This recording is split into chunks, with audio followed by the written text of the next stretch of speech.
May banta sa buhay, Sino ba hindi ito? lang kay Teves, Oo. pero particular kay Bantag. Nako. Yan. Ito ay ayon sa nabanggit ni DJ Bantag doon sa kanyang interview. No. Kila Banateros, Coach Oli. Particular dito sa interview dito kay Coach Oli.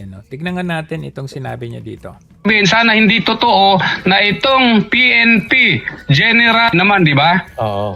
Yun. Yun ang may balik. Romeo Karamat ng CIDJ. Ewan ko, sana hindi totoo na itong PNP General Romeo Karamat ng CIDJ. Ewan ko kung CIDJ pa rin. Karamat daw. Karamat. Yan ang nautusan Ni- daw Na- Kuno.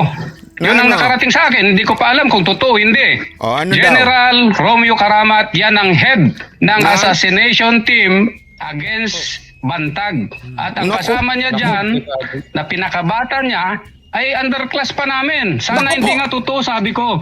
Sinasabi ko lang ito para kung marinig nila, magpaliwanag sila. Ngayon kung Naku. hindi sila magpaliwanag, baka totoo. Naku Ito po. naman sinasabi kong underclass ko pa naman din. Naku. Ay si Colonel Hansel Marantan. Balikan natin yung aking Naku. ikinover about kay Hansel. Malalim pala yung kanyang revelasyon. Naku, bakit hindi ito na ng media? Sabi ni Bantag, ha? Ito daw, ha? Etong si ang may plano. May plano sa kanya daw. Na yariin daw siya. Naku po.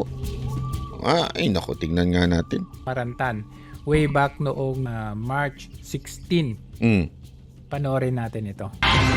Pasado alas 11 kaninang umaga nang dumating sa NAIA Terminal 3 ang 6 na tauhan ni Congressman Arnolfo Teves na Naku! inaresto sa raid sa mga bahay niya sa Dumaguete City.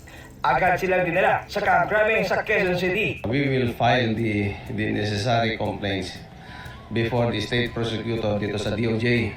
There's too much tension in that area. Alarming na meron tayong ganitong police na meron nangang history Dang?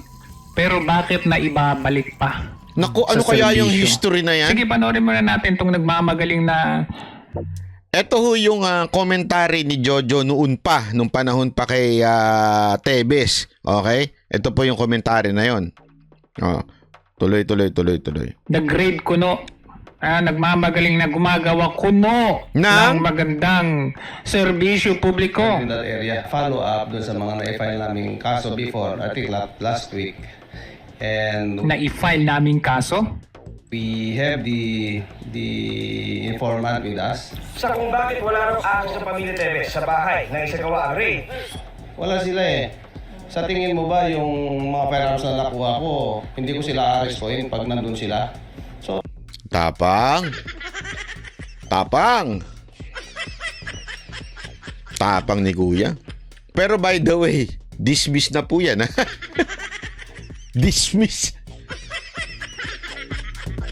Katapang nga Kuya, ha? Pero dismiss na po yung case na yan. Napag-alamang peke. Buti binalikan ni Jojo ito. Tuloy. Pasok. Wala sila. Nandun yung mga pamilya, bakit nyo pinaantay doon sa labas? 1 hour. May pumasok mo ng clearing team kuno.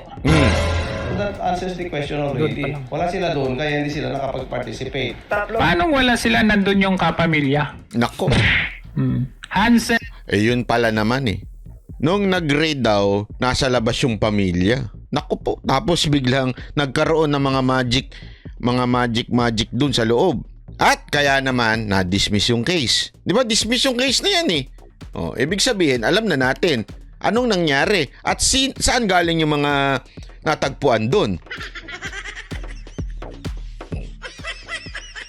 Ito ho'y base sa ebidensya ha. Hindi ho ito kwento-kwento ng sino man. Hindi ho ito ito ho'y totoong nangyari. Na-dismiss ho. Ganito lang asiste. May raid, may tatagpuan, Tapos na-dismiss yung case. Ibig sabihin, peke yung mga natagpuan. O anong ibig sabihin nun?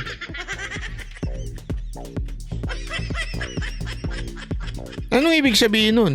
Simple lang. Alam nyo kung ano ibig sabihin? Magtanim ay di biro. Lagi kang nakayuko. Magsasaka ha. Baka naman mga magsasaka nagpunta dyan, hindi ho pulis. Hindi kaya? Baka magsasaka ho yan. Hansel Marantan, Sa anim na arrest isang huli dapper. ng Teves ang nagbigay ng pahayag sa GMA Integrated News. Hindi naman po kami bayolente. Okay. Etong pagmumukhang ito, makapal ang pagmumukha. Nako, grabe Bakit? ka naman. Bakit pa bumalik ito sa serbisyo? Bakit? At siya pa yung chief ng CIDG ng NCR. Nako, hindi ko alam yan ah. Sino yan? Ito si Jojo, daming nalalaman ah. Sino ba yan? Ano bang history niyan? Bakit ganyan yan? Mga sir, Oh, yung chief PNP, Sino bakit yan? ninyo ito ginawang chief ng CIDG? hindi pa ata si Acorda ito eh. Iba pa ito eh. Sino kaya ito? Oh, Ito kasing story niyan eh. Oh. Noong 2013. Noong 2013, nasangkot ito saan? sa multiple murder. Naku po! Ha? 13. Sabi nila, lehitimo daw na operation yung ginawa nila sa Atimunan. Nako? Ang sabi nila, shoot out daw yon. Nako? Pero napatunayan na hindi pala kundi rob out. Naku, rub out pala. Yung police na nag-raid, head daw, na nag-raid doon sa ano ni Tebes, involved doon sa rub out. Okay? Yung police na yun din daw di umano. Ang sabi ni Bantag, si Bantag ho nagsabi, hindi ho ako ha, ang yayari sa kanya. So, ibig sabihin, ito yung involved dun sa rub out daw, di umano noon. Ito rin yung nag-raid kay Tebes na palpak dahil dismiss yung kaso. Ito din yung gagamitin para daw di umano yariin si Bantag. According to Bantag ha? According to Bantag. So, mukhang naku po. Mukhang pag may kailangang trabauhin, parang lagi siyang na-involve, ano? Dapat ma-interview yan. Ako kasi mahirap yung ganyang akusasyon. Hindi kasi mahirap yung ganyang akusasyon. Naku, dapat si Bantag ma-interview natin uli dyan. May history na pala ito. Tingnan na natin kung ma-interview natin ito si Bantag uli. Oh, ito panoorin muna natin to. Hansel Marantan wants the Supreme Court to stop the preliminary probe into the Atimonan shooting incident. Marantan also wants the Ombudsman to take over the investigation, accusing Justice Secretary Leila de Lima of prejudging the case. Police Superintendent Hansel Marantan has asked the Supreme Court to stop the Justice Department's preliminary investigation against him for multiple murder. The case is in connection with the highly controversial Atimonan shooting last January 6th that left 13 members of an alleged gun-for-hire group dead. Okay, so medyo i-shortcut natin yung kwento, no? Naku. Nasangkot itong si Hansel Marantan noong 2013, ha? Saan? Sa rub out. Naku po. Ang depensa kasi ni itong si Marantan, Ano? kasi siya yung leading team, di ba? Ano daw yun? Shoot out. Shoot out daw yun. Pero napatunayan ng korte na rub out. Ibig sabihin, sila yung dumali doon. Kasi kung shoot out, ibig sabihin lumaban yung sinasabi nilang hinuli nila. Hindi eh. Napatunayan ng korte na rub out. Ibig sabihin, sila ang bumira doon sa 13 katao. Naku, grabe ah. Ang sabi ko nga, ang nakapagtataka dito, bakit pa siya nailagay sa CIDG team? Samantalang ongoing naman yung case niya.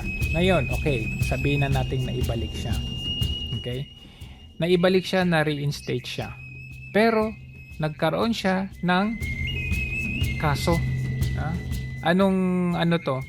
March 16. Sabi, hepe ng CIDG NCR inalis sa pwesto. Bakit? Nako. Panoorin natin. Ang balita ngayon is 13 tauhan ng CIDG NCR nasangkot Hulidap. umano sa hulidap. Galing, Nako, di ba? grabe. Kaya Pagkakamali ating mga pulis, administratively and criminally, they are going to be charged. That is the order of our Chief PNP. Ito ang mamahaling mga relo at mamahaling bag na nabawi sa mga tauhan ng Criminal Investigation and Detection Group National Capital Region. Involved pa pala. Naku, grabe naman yan. Pati ba? Eto pala yun yung CIDG na yun. Ay, grabe. Ang mga ito ang kinuha umano ng mga tauhan ng CIDG National Capital Region sa bahay ng mga Chinese nationals na hinuli dahil sa paglalaro ng mahjong sa Parañaque City. Ang relong ito na Richard Mille ay nagkakahalaga ng nasa $1.3 million o 65 million pesos, habang ang Patek Philippe naman ay nagkakahalaga ng nasa 3 million pesos. Based on record, sa mga nakuha ay may pera sa vault. Meron din na nakuha na mga relo, isang Patek Philippe at saka isang Richard Mille, kung kilala niyo yung relo na yun. Resto ay ang tatlo pang opisyal, kabilang si CIDG Ayan. Chief Police Colonel Hansel Marantan. Grabe. O, eto nga, lumabas yan. Hepe ng NCR CIDG sibak sa hulidap. Noong una, nag-post bail lang ho siya doon sa di umanong rob out. O. Tapos, eto naman yung sa CIDG. Naku po. Pambihira, Pinitik di umano din yung mga relo. Ay, ang lupit naman yan. Grabe naman yan. Dahil sa command responsibility. But in fairness to Colonel Hansel Marantan, I just received anong in fairness? resignation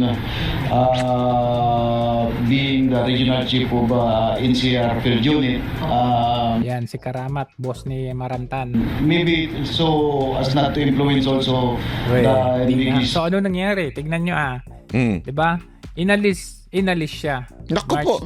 16 inalis siya. Sabi, inalis sa pwesto si Hansel Marantan dahil sa command responsibility. Ito ay kinumpirma ni Rodolfo Azurin. Ginawaan niya ang ng PNP. Si Chief Azurin pala yan nung panahon niya.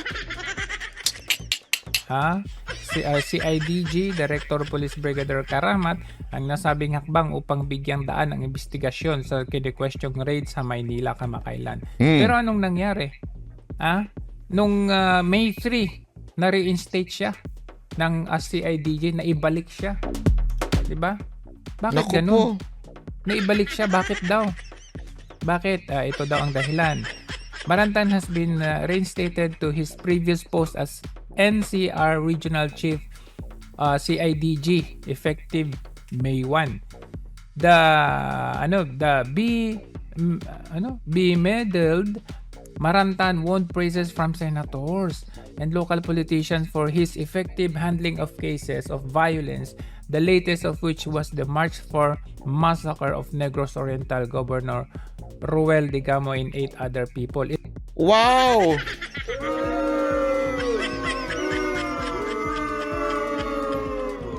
Malakas daw sa senador at sa mga politiko na ibalik siya sa pwesto dahil dun sa resulta nung investigasyon doon sa Negros. Mukhang nagkukunik-kunik na. Yan kaya ay kanyang reward sa mga politiko? Naku naman. Pagkatas sumabit sa iba't ibang biglang naibalik? Grabe naman to si Bantag. Bakit grabe si Bantag? Bigla niya siniwalat ngayon na ibalik tuloy yung mga history nitong maman to. Naku po. Ito yung pinagpaggawa nila ng pag-raid doon sa bahay ni Kong Teves kung saan napakalata namang very illegal yung ginawa nila kasi nga 1 hour ahead of that raid ay sila yung pumasok doon, pinalabas nila yung mga tao at kitang-kita naman doon sa CCTV, di ba? Grabe naman yung sinasabi nito ni Sart Singson na balik para utusan. Grabe naman. Utusan? Na ano? Sabi naman itong isa, Nilin Tesla. Tesla. Di kaya yan ang hit and man... Na grabe naman kayo. Nakakatakot naman to. Ako natakot ako bigla. Naku, natakot ako bigla. Naku po. Pero bakit anong nangyari? Nung nagkaroon ng Senate hearing of that brazen killing ng Governor Roel Digamo, siya pa yung pinuri. At dahil doon, siya pa yung binalik. Naku! Ngayon, i-fast Lakas, forward natin ngayon. Okay, sabihin na natin, nasa pwesto na itong Marantan na ito. Nasa pwesto na. At ang kanyang head ay si Karamat. Naku, mabigat to. Ayon kay DJ Bantag. Naku. Na sila nakakontrata na, kumbaga. Uy. Na So yung mismong dating boss ni naku, ang lupit ni Marantag yun din daw ngayon. Sabi ni Bantag yan Si Bantag ang nagsabi niyan, hindi ko kami. Hindi ko Banateros Brothers, lalo lang hindi ako kasi wala na ako niyan sa interview na yan. Sa part na yan, natay na po ako niyan Nagtatay po kasi ako niyan biro lang po Wala ako dyan Wala akong kinalaman dyan Basta sinabi ni Bantag yan na yan daw ang papayari sa kanya, di umano. Naku po, grabe. Mukhang meron talagang connection sa bawat isa yung mga nakaraan si Marantag. ang gagawin nila kay Bantag kapag nakita nila, sabi nga nung isa dito, mukhang tama yung sinabi ni Tebes noon na payayari siya. Galing pala ng intel nito ni Tebes, Ayun, sabi ni Safety and Security Blog. Tama talaga yung sabi ni Kong Tebes na ayon sa intelligence niya na merong banta sa kanyang buhay. Ibig sabihin, may banta kay Bantag, may banta kay Tebes, at iisa yung tinutukoy. Yung parang nagiging utusan ng mga politikong nakaupo ngayon.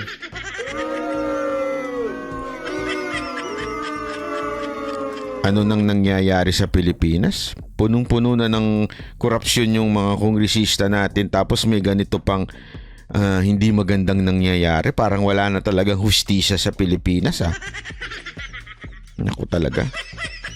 Parang ayoko ng Madam Virginia, parang ayoko na umuwi sa Pilipinas. Pwede bang makitulog na lang ako dyan sa mo? Gawan mo na lang ako ng dyan, maliit na kubol. Pwede naman ako dito 30 days, di uwi ako ng isang araw. Tapos balik na naman ako sa kubol. Sige na, Madam Virginia, ampunin mo na lang ako. Konti lang pagkain ko, Yoshinoya, pwede na. Huwag na araw-araw Yoshinoya. ay assassination. Ayon sa sabi ni DJ Bantag. Ayon sa kanyang source, ayon sa kanyang intel. Sa totoo lang, hindi na ako magtaka. Even si Kong Tebes, ganun din ang gagawin nila pag nakita nila yan. Oo nga. Ang difference lang kasi, si Tebes nasa ibang bansa, si Bantag nasa Pilipinas. Naku, kaya pala, so Congressman Tebes, ingat ka Ingat ka, mukhang may tama yung sinabi ni Kong Tebes noon na meron ding banta sa kanyang buhay. Tama pala talaga, Kasi isipin nyo, ito wala buksan ho natin ang pag-iisip natin. Kasi dati sinasabi niya, tataniman. Di ba? Tataniman siya. Nangyari nga. Na-dismiss yung case, tinaniman talaga siya.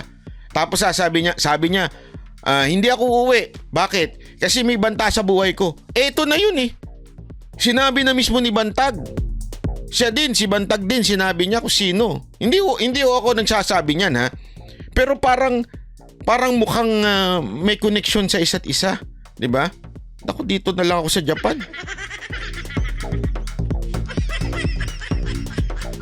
Delikado. Naku po.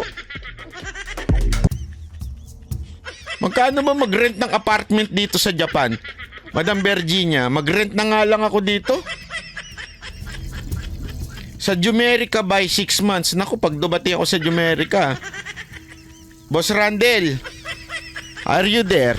Tingnan mo nga yung basement mo. Baka pwedeng sa basement na lang ako. Sige na. Kasi minsan may mga basement dyan sa Amerika eh. Diyan na lang ako. Pwede na ako dyan. Kaya lang, kaya ayoko kasi sa Japan, sa Amerika. Masyadong pakialamero yung Amerika. Parang laging gusto makigera eh. Baka mamaya mag-retaliate yung Russia at saka China, madamay pa. At least sa Japan, medyo relax-relax na yung mga Hapon. So, very obvious and plain and simple na ganun ang gagawin talaga nila. Bakit? Kasi nga, kay Bantag, nakita nyo naman, ano yung connection niya doon sa Lapid case. Ba't kaya bumubulong ito si ano? Bagong gising ba ito o bedroom boys talaga ito si Jojo? No? Bumubulong siya eh. Walang direktang evidence. So, alam nila na malabo yung kaso na yun. So, anong gagawin nila? I-assassinate nila, papatayin nila si Bantag, at ipapalabas nila na nanlaban siya. And the same thing doon kay Tebes. Oo nga. Bakit? Kasi ano yun? Lalo na ngayon maraming alam si Tebes pagdating sa Congress. Kaya baka talagang yariin ito. Hindi ko sinasabing ang yayari siya ano ha. Pero baka yariin ho ito. 'Di ba? Pag-uwi niya. Naku po, wag kang uuwi. Biro lang. Umuwi ka. Baka mamaya quote ako ni Rimulya. Hoy, si Banat Bay! Ayaw pa uwiin si Tebes. Hindi, umuwi ka. Di ba, naku, delicates talaga itong buhay ni Tebes din, ha? Binawi. Nag-recant yung sinasabi nila na pinaka-main evidence nila laban kay Bantag doon sa nangyari kay Gob Roel Digamo. So, kay Tebes pala, nakikita nyo yung connection, nakikita ninyo yung pattern dito na ganun talaga ang gagawin nila. Gaya ng... Buti pa ito si Jojo, nasa Hong Kong. Lakas na loob mo, Jo, ha? Porkit nasa Hong Kong ka, ha? Paano naman kami mga Barateres Brothers? Nasa Pilipinas kami. Daya mo, ha? Sinabi ni... Basta ako, wala akong sinasabi dyan kay Marantag, ha? Wala po ako sinasabi kay Marantag. Si Jojo lang yan. Okay? Sabi nito, taga Cavite po yan si Marantag. Linawin ko po, CIDG Director Marantag, wala po ako sinasabi sa inyo, ha? Si Jojo lang po yun, piniplay ko lang to. At saka si Bantag lang po yung nagsasabi na meron kayong plano daw. Di umano, according kay Bantag, ha? Pero hindi ho ako, hindi si Coach Oli, hindi rin si Boss Dada. Huwag nyo kami isali, ha? Kami nananahimik.